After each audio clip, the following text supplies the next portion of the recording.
Sure. I mean, A lot of people. I kind of want to address this because I've had people say, "Well, if you hate Biloxi so much, why don't you leave?" I'm not sure I understand why people can draw a false equivalency between I dislike the way the government is run versus disliking the city itself. What does that say about your city? If your city is reduced down to just the city itself, its people and its culture are defined only by its government. We offer home, auto, commercial, builders, whips, and life insurance. Oliver's Guide. Oliver Shots Insurance. the Jordan Durham podcast.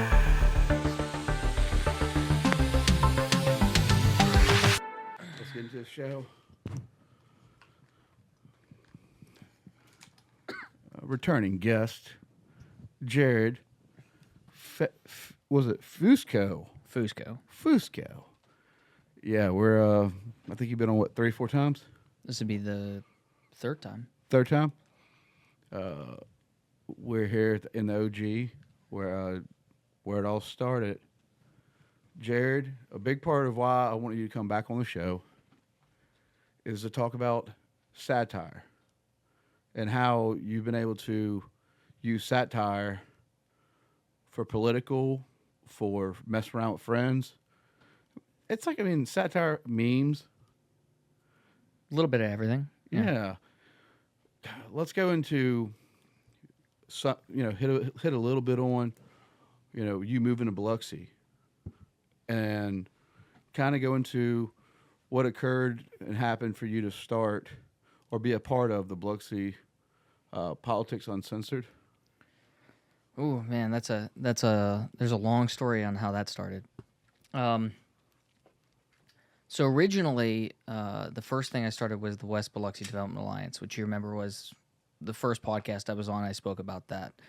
I since sunset that with Wendy Lally and I began that, and since it's been sunset, but mostly because it became duplicative with Biloxi Politics Uncensored. It just didn't make sense to have two platforms we were running, so we expanded from being just a developmental organization just in West Biloxi to being anything and all things Biloxi politics. And I would say that started because the more I dug into development in Biloxi, the more that I came across other issues that connected to development. And so one thing led to another, and I started getting involved with pretty much anything political in Biloxi at that point. And do you remember what it felt like when you first got your 100 followers? Well, we got 100 followers in the first day. Really? Yeah, because a lot of people came over from the West Biloxi Development Alliance page. Excuse me. And a lot of people came over from Biloxi Politics Forum that's run by Anita Weeks. Okay. I was wondering, so you jumped to 100. Where you at now on social media followers? We're at almost 8.5K. How many people a week are you getting added to your page? Added as followers? Yeah. I don't consider that to be the main statistic. On average, on a slow week, 100 followers. On a good week, up to 500. How big is Biloxi? Well, Biloxi is almost 50,000 people. You're looking at about 48,000 people, of which in most elections you're looking at about maybe 5,000 people that vote at best. Yeah. So what I can tell you is I don't really care that much about the number of followers I have. I mean, it's a decent metric, but most of our posts, 90% of the views are from people who are not followers of the page. And our viewership is, on a slow week, 50,000 people. People, not views. Actual people view the page each week. I wonder where it's hitting off on. Are you running ads? I run some ads to try to get new people. Like I'll pay $1 a day for a post just to get in some people that maybe haven't seen content before. But what I'll tell you is even when I do that, it's less than 1% of the views are because of ads. It doesn't do a whole lot. The reason I do it is because I think that Facebook's algorithm, to some degree, even if the views are not paid for, it seems to prioritize your content more in other ways. At least from what I've seen. So I'll put because the dollar's the minimum you can do per day on a post is $1. So I'll do $1 just to shake the algorithm, but that's about it. And I usually do it with content that's actually already performing well, just to get the algorithm. Has your page ever been like try to be like taken down or anything? I actually have never had any reports from Facebook trying to take my page down, which I was actually kind of surprised. But I'm sure after this podcast, someone will try it. But I have not had like an alert of if you don't check this content or do this, then we're going to take it going down. on right now too because I want to do like a small little series since we're doing like an OG podcast. This will be like it's gonna be me and a guest. So today I got Jarrod to bring how you say this Midori melon. Okay, and I'm gonna put his name on it right here. Okay, this is where he wants to show y'all right here. Look at the bottle. Okay, and also I am drinking on Noble, made here in Mississippi. It's THC seltzer. It's an alternative, and I enjoy it. And I'm also enjoying the fact that this is my son's crock with all the Harry Potter stuff. My 2 bobblehead pins, my little pins from Progressive. Well, I was going that way because we were talking about the page is built on satire. I mean, if you think about the way you characterize stuff, like I was having so much fun yesterday going through your cover photos, like Mardi Gras themed keyboard. Yeah, the different. It's gotta be a little fun though when you're making these satire pieces, and it's just funny to see. Like, and look, this ain't me going about this ain't on Biloxi or anything. This is about satire, social media, and I'm just fascinated by it. I live in Gulfport, Mississippi. Satire is just funny to me, and it started with Animal House as a kid, Blazing Saddles, all kinds of old movies that I grew up on had satire. So I just want y'all to know that, and it's just he has that page, and the page grows. I've seen you show me like engagements of like 500,000. I've had, I think the record was 250 something thousand people in a 1 month span. Yeah. Yeah, I mean, it's that page has been shared so many times. It's like it serves in its purpose on. I had a thing on. There's different types of satire. Yeah, there's. I think there's three or four of them. But anyways, there's certain types of satire, and to get to make light of something, but get it across. It's like the best will use satire for your attention. It reels you in. Yeah, it's definitely so. Biloxi Politics Uncensored did not start out as just a satire page. It really started out as an informative page. But what I found is, let me put it this way: I can read, ordinances to people all day long. Yeah, no, that's so. Yeah, and I can only say it so many times. Like elevator music. Yeah, I can only say it so many times. Yeah, I can only do it so many times. And what I've found is that I'll give facts, and then after a few pieces, I'll just make a joke of it. For example, there was a post recently about a gas station they're looking to build at the corner of Atkinson and Pops Ferry, and I know it's a hot button issue for residents in the area. And what's intriguing is that in 2010, when they did an update to the ordinance, and see elevator music starts playing, when they did an update to the ordinance, they, instead of having just gas stations and convenience stores as uses, they have gas stations, convenience stores with gas sales, and then convenience stores without gas sales, which is like, wait a minute, how many times do you go to the new 90 Express off of DeBees and Beach Boulevard? Do you say, I'm going to the convenience store that has gas sales? Or I'm going to the convenience store? You're either going to say 90 Express or you're going to say gas station. Yeah. Because it's a gas station. Everybody would call. So I made light of that because it's like, this is kind of silly. Like, what are we doing? And sure, I gave the facts first, and then I'm just going to kind of mock it a little because we need to do better. Do you throw all your cards out there when you're creating this informative information? Like, like you look at a big part where it's always like, Jarrod and Biloxi, or because you do a lot of the town hall meetings or the city hall meetings, you go to a lot of this stuff, and you record this stuff too. I've watched you do it. I mean, you really do put a lot of work into this. Yeah, it's definitely time consuming. I don't know if all my cards is the right thing. I put a lot of them. I got a wife and 4 kids and a job, and 2 dogs, which sometimes they're like kids. What type of dogs are they? Annoying ones. Oh, yeah, they're one of them's a Yorkie and one of them's a Chihuahua. Oh, dude, and very annoying. You got a Taco Bell dog? He's a mix. He's like some sort of weird Chihuahua Terrier, but very annoying, very yappy, and but we had him before we had kids, or at least one of them we had before kids, and the other one we got later on before we had 4 kids, and I would not do that again. Yeah, we got a little golden doodle, a miniature golden doodle. I'm good with that. I had a husky for a long time. I miss him, but I don't miss the hair. You need a yard with that too, a big yard. I got a decent size yard.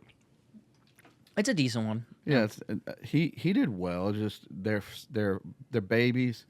They talk to you. Yeah, we get into you having a social media, your outreach to social media. I mean, you're not standing on the curb. You're not holding a sign. You created a page with other people, and instead of you posting just a straight straight facts, you make light with AI generated, correct? Yeah. So the images are AI generated. Topics to bring people to pay attention to what's going on. Yeah. So yeah, the images are, because I'm not an artist. I'm a writer. I can write.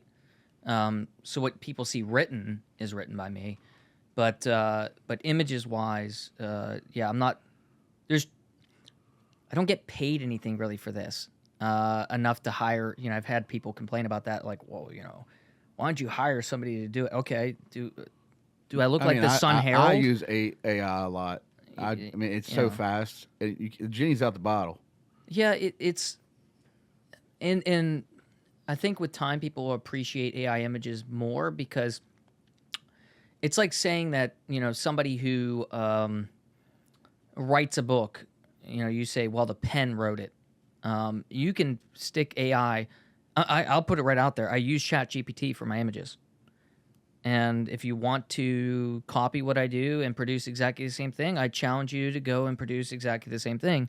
But the way I prompt and the way that I do my graphics, you're not going to match me. There's always a meaning behind it too for you. Like, it's a meaning. Yeah, there's always a connected joke, right? Like, most of my satire jokes pieces are connected to something real, even if it's very loose. Something that's really going on, or whatever it might be, like the Lighthouse Pier satire piece that you've seen is about charging fees to get into the Lighthouse Pier, and turning it over to the management of a separate company. Well, the management of a separate company, that really is something true. That is with the Sanger Theater now is 30% of profits go to the city, but we now have a management company for it. The whole construction and maintenance is on the taxpayer. So the joke, what I'm pointing to here is well, if it's good enough for the goose, it's good enough for the gander. How about we start charging fees to get onto the Lighthouse Pier? Now that sounds absurd, doesn't it? Most people would say that's pretty absurd. But what's the difference, really? Especially with the amount of grant money and other things that have gone into the Sanger Theater. That's going to be the same thing with the Lighthouse Pier, with grant money and everything else, and FEMA funds and whatever it might be. but there's a connectivity there, even if it's loose. For some it's looser than others. For others, I think it's I just like satire. Okay, that is my favorite. I think you like humor in general. Well, but the thing is that it's lighthearted and it's informational, and it could be. I wouldn't say everything I do joking is lighthearted. There's somewhere I'm pretty I crass. know, but no, it's still like lighthearted when you're trying to bring awareness. You're not going after somebody exactly personal. I think some would disagree. Well, but I mean, you're not interacting outside of a post versus I hope you're not confrontational when you're at council meetings. Nah, well, it depends on what you mean by confrontational, because I got kicked out of a council meeting for standing up and saying point of order. I'm saying but there's no fist. I don't argue. There's no fist being thrown right now. No, there's no. I mean, there's people who want to throw fists at me. That much I know for sure. But no, I don't. No, I'm not interested in violence. I can hold my own. Some might disagree with that, but I'm not interested in violence. Look, if it takes you taking a swing at me because you can't respond intelligently to jokes, humor, or other things I'm pointing out, that says a whole lot more about you than it does about me. At least that's the way I look at it. How long has this been going on? I've been involved in politics to some degree here for about 2 years now. West Biloxi Development Alliance was about a year, 9 months ago. Biloxi Politics Uncensored Let's was go about with a year the and a first half. project. How that first project got created that you were irritated by, or whatever you started. What inspired you to start this movement you got going now? Can we start from that beginning and tell the listeners and kind of summarize it? Yeah, I said it on previous podcasts. We could cover it again. Yeah, I bought my first house here, so I took an interest. I'm like, if you're going to invest in somewhere, which I do want to make a point there, anybody who buys a house in Biloxi is investing in Biloxi. I say that it's probably obvious to you, but for whatever reason, I have noticed a divide among, at least from what I've seen, among Biloxi residents, that somehow investing means that you have to own a business. If you're buying a house, you're investing in Biloxi. You can buy a house anywhere in the country. But I bought my first house ever here, and I'm right behind the MGCCC campus, right on the edge of Gulfport and Biloxi, and there's a possibility of a road being built behind my house. So I started looking into that more, and that would be phase 2 of a multi-phase road project for the campus. Phase 1 they've already built. And that was a contentious issue. That's between DeBees and Edgewater Estates. There is a road there now that's built. And that road caught my interest, of course, too. And I went to a few Ward 5 meetings. And at a Ward 5 meeting, I listened to Jerry Creel, the Community Development Director for Biloxi, talking about how this road didn't have multifamily residential on it, or businesses, and whatever. And I'm like, no, there is some multifamily in here, and there are some issues with this road being here that will impact the lives of people that own property in that area. And that, to me, was a minor lie, or he was uninformed. I'm not sure which, for that particular item. But then I started looking into other projects and things going on, and then into the Ivan Spinner shipping container project and what the code said. And what happened is I just wanted to learn more. I wanted to understand things more. I wanted to know the processes more. I started listening to what people were saying, and it wasn't matching up with what was in the law. It just didn't make sense. And so then I started digging and digging and digging, and that's how I got into development. And then I dug some more, and that's how I got into politics in general. It's wild how much we're talking on trees. I mean, you're as detailed as a project having a certain tree on there. How'd you start finding stuff like that? Because I noticed a lot of residents were unhappy about protected trees getting cut down, and so they kept telling me about it. Yeah, that was a big issue, and it was said to me multiple times. Well, sure, it's protected until somebody wants it cut down. You'll still hear people say that.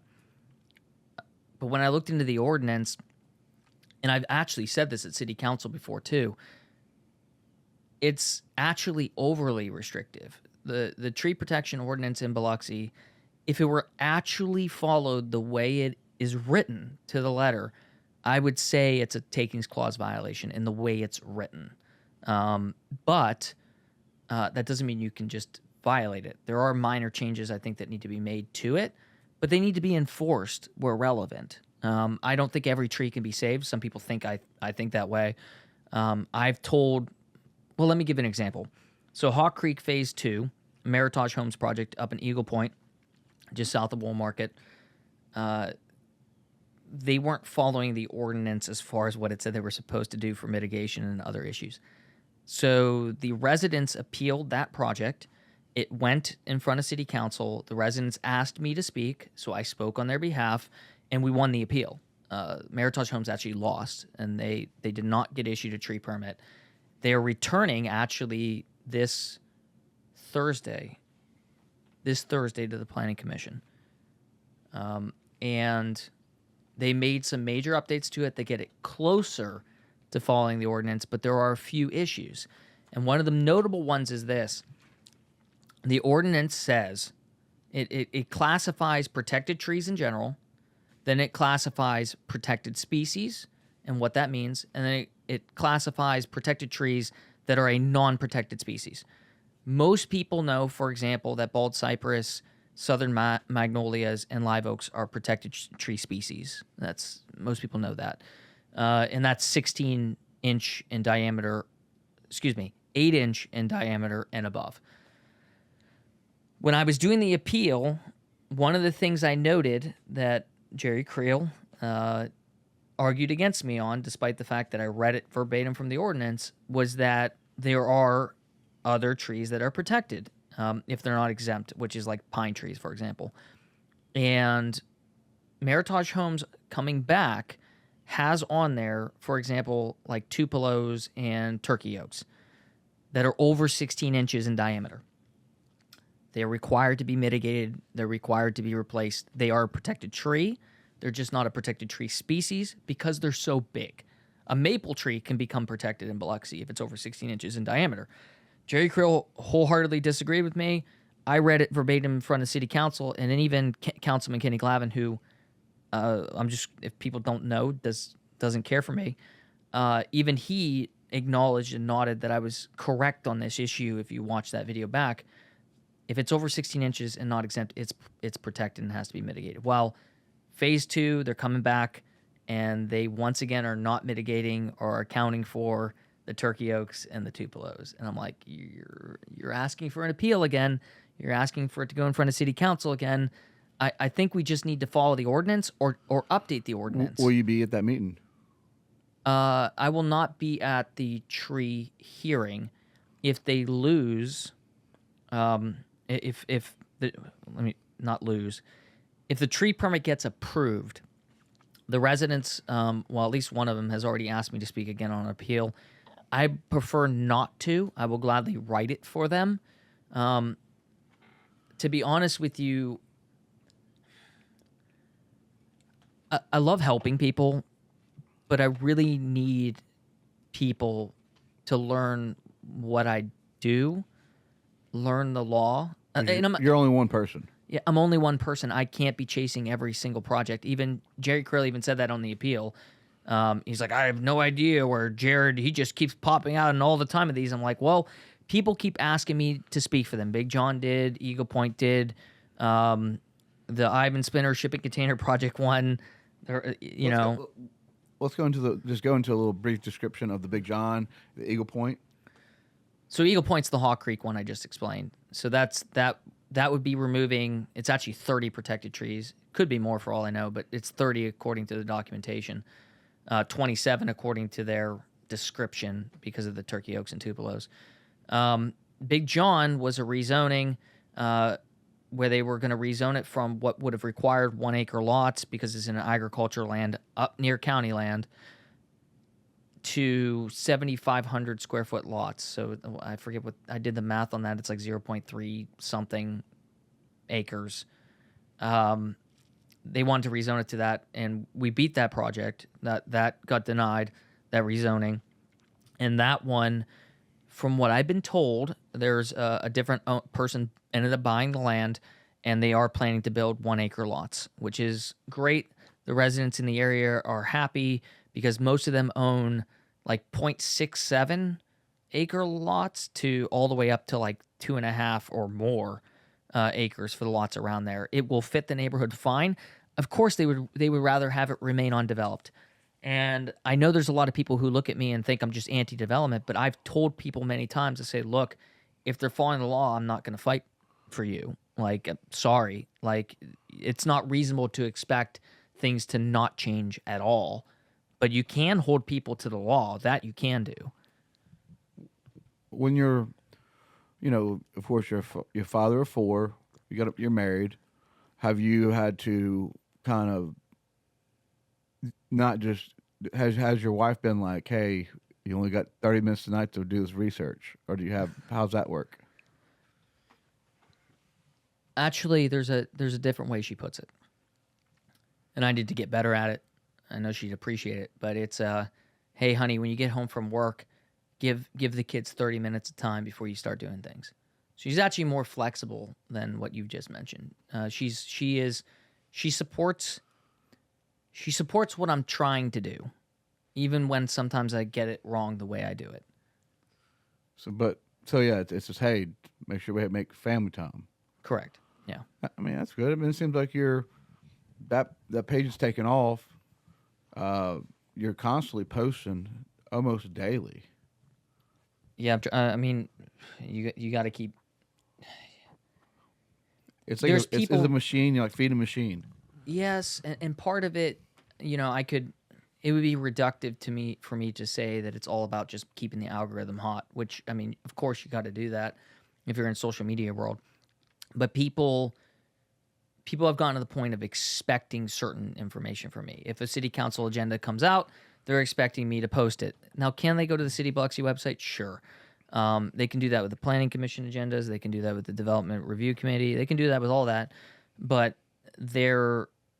I think people want a singular location where they have the most up-to-date, what's the heartbeat, what's the latest that's going on, and be able to discuss it, which you can't do just going to the City of Biloxi website.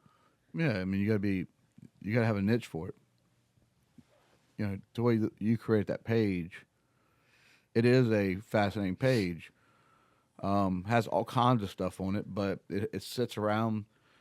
It started as information, like you said, but it's just something that's got a hook and it's catchy.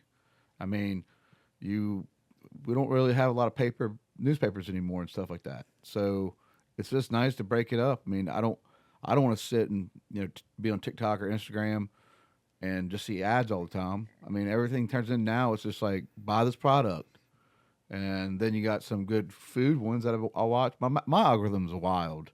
It's like food, motivational sayings, and AI stuff.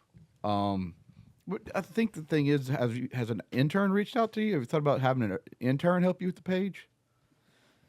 I've not had anybody reach out to do something like that. To be honest, I don't think there's enough people that want to step forward and get in the middle of this. And I think part of it's fear. I mean, I've been gotten after multiple times now, which I don't know how much I've covered that before. But with the West Biloxi Development Alliance, somebody sent a letter to a judge, supposedly, allegedly, because I haven't seen any court documents on this. The only person who reported was WLX, Noah Noble, and it was based on what the owners of a property said their attorney told them. So it's like 5 levels deep that a letter was sent to a judge and she had to recuse herself. I didn't even know what the term was until Noah Noble approached me and said it was called earwigging, to send stuff to a judge to get him to recuse themselves. I didn't even know what that was until he asked me about it. He caught me completely off guard in an unrelated subject. In fact, it was a tree hearing at the time was where he caught me off guard. It had nothing to do with it. And then twice now, the city, without getting too much into detail, the city went after my career twice now. So, yeah, I'm sure they're going to continue to come after me because they don't like me. They definitely don't appreciate my humor. Those that are close to the regime of Mayor Fofo, they circle the wagons and every chance they get. See, I don't really know a lot of them. Fofo's always been good to me. This is just me talking. I've seen a few out, but I don't hop in that much political stuff unless I'm very curious about it. So, I knew more about what was going on in Biloxi when I'd hop on that page, right? I mean, First Fridays, Fly Llama. I mean, I love Biloxi. I think Biloxi's got a good structure. I love Howard Avenue. I mean, There's a lot of potential in Biloxi. oh, for sure. I mean, A lot of people, I kind of want to address this because I've had people say, well, if you hate Biloxi so much, why don't you leave? I'm not sure I understand why people can draw a false equivalency between I dislike the way the government is run versus disliking the city itself. What does that say about your city? If your city is reduced down to just the city itself, its people, and its culture are defined only by its government, you and I know that that's a ridiculous statement. I don't think anybody actually believes that, but I've had plenty of people say that. If you're unhappy, you should just leave, as if it's one or the other. have you thought about leaving? I think it will depend on the next election. Depending on who is elected to mayor and who is elected to council,